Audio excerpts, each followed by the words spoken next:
សម្លម្ជូរប្រៃម្ហូបនេះក៏រៀងលឿនដែរព្រោះអត់ត្រូវការពេលបុកគ្រឿងទេយើងយកលក្រីលក្រូចទេហ្នឹងគឺយកមករំលីងចូលគ្នា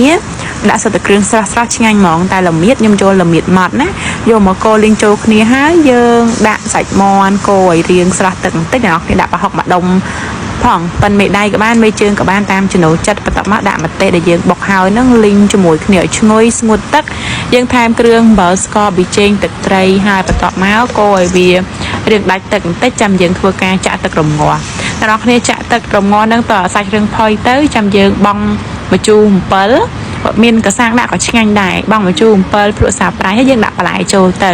សម្រាប់បន្លែខ្ញុំប្រើបន្លែតកួននិងម្រះព្រៅយើងដាក់តមកពុះល្មមបន្លែកុំឆ្អិនពេកអានឹងឆ្ងាញ់រសជាតិវាជូរប្រៃហឹរដិតអានឹងគឺកាន់តែឆ្ងាញ់ហ្មង